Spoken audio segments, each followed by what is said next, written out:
नमस्कार दोस्तों, हमारे चैनल पर आप सभी का स्वागत है। दोस्तों, आज की कहानी है जो काल करे सो आज करो। दोस्तों, इस चैनल को सब्सक्राइब नहीं किए हैं तो चैनल को लाइक सब्सक्राइब जरूर कर ले। तो चलिए कहानी की ओर बढ़ते हैं। महाभारत का युद्ध समाप्त हो चुका था। महाराज युधिष्ठिर राजा बन चुके थे।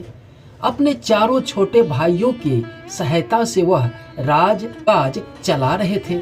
प्रजा की भलाई के लिए पांचों भाई मिलजुल कर जुटे रहते थे। जो कोई दीन दुखी फरियाद लेकर आता था उसकी हर प्रकार से सहायता की जाती थी। एक दिन युधिष्ठिर राजभवन में बैठे हुए थे, मंत्री से बातचीत कर रहे थे। किसी समस्या पर गहन विचार चल रही थी। तभी एक ब्राह्मण वहां पहुंचा। कुछ दुष्टों ने उस ब्राह्मण को सताया था। उन्होंने ब्राह्मण की गाय उनसे छीन ली थी। वह ब्राह्मण महाराज युधिष्ठिर के पास फरियाद लेकर आया था। मंत्री जी के साथ बातचीत में व्यस्त होने के कारण महाराज युधिष्ठिर उस ब्राह्मण की बात नहीं सुन पाए। उन्होंने ब्राह्मण से बाहर इंतजार करने के लिए कहा। ब्राह्मण मंत्रीगण भवन के बाहर रुककर महाराज युधिष्ठिर का इंतजार करने लगे। मंत्री से बातचीत समाप्त करने के बाद महाराज ब्राह्मण को अंदर बुलाना चाहा, लेकिन तभी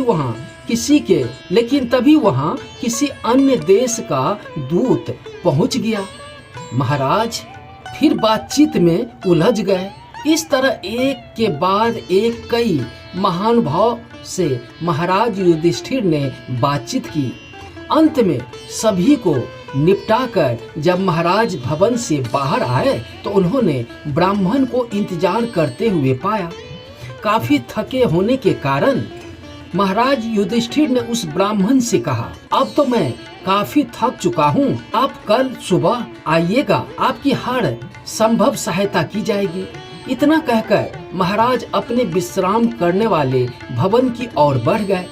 ब्राह्मण को महाराज युधिष्ठिर के व्यवहार से बहुत निराशा हुई।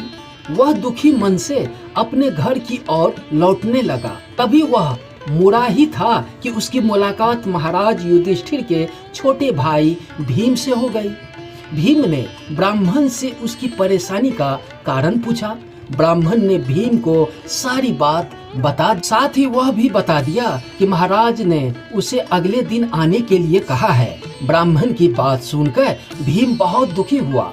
उसे महाराज युधिष्ठिर की व्यवहार से भी बहुत निराशा हुई।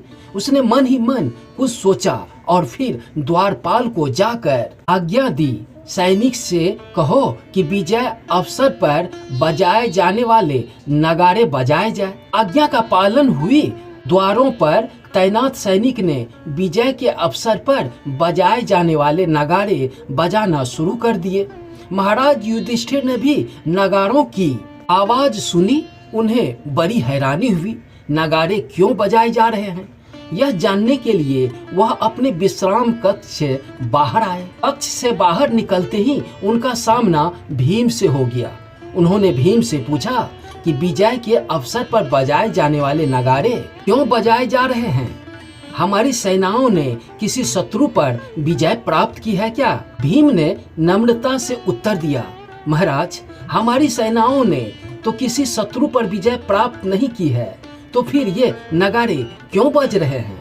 महाराज ने हैरान होते हुए पूछा, क्योंकि पता चला है कि महाराज युधिष्ठिर ने काल पर विजय प्राप्त कर ली है। भीम ने उत्तर दिया। भीम की बात सुनकर महाराज की हैरानी और बढ़ गई। उन्होंने फिर से पूछा कि मैंने काल पर विजय प्राप्त कर ली है, आखिर तुम कहना क्या चाहते हो? भीम ने महाराज की आंखों में देखते हुए कहा, महाराज, अभी तो कुछ देर पहले आपने एक ब्राह्मण से कहा था कि वह आपको कल मिले।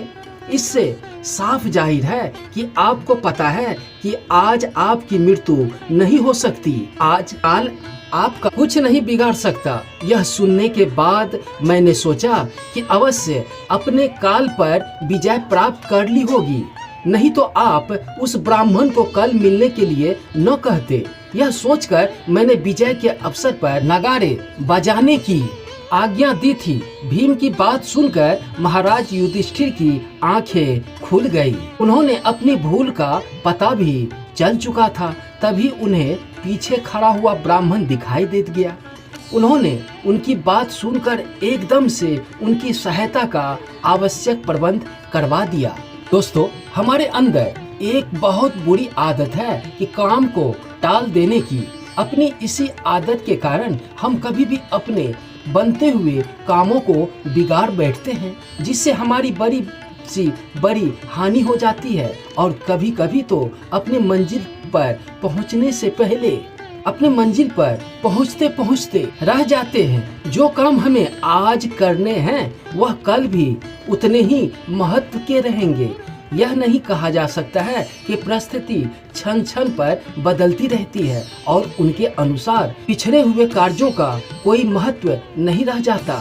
संभव है आज किसी कार्य के सम्मुख आते ही हम उसे ताजा जोश में कर डालें, परंतु कल पर टालते ही उस कार्य के प्रति दिलचस्पी भी कम हो जाती है और इस प्रकार वह कार्य सदा के लिए ही टल सकता है।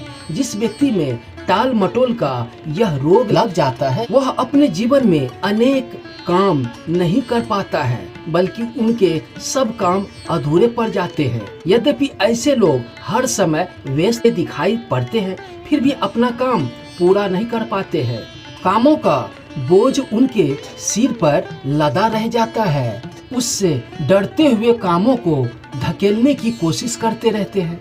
टालने की आदत वाला मनुष्य परिस्थितियों का शिकार भी हो सकता है। दोस्तों, ये कहानी अच्छी लगी हो तो चैनल को लाइक सब्सक्राइब जरूर कर ले। मैं इसी तरह का ज्ञानवर्धक कहानियाँ लेकर रोज आता हूँ। धन्यवाद।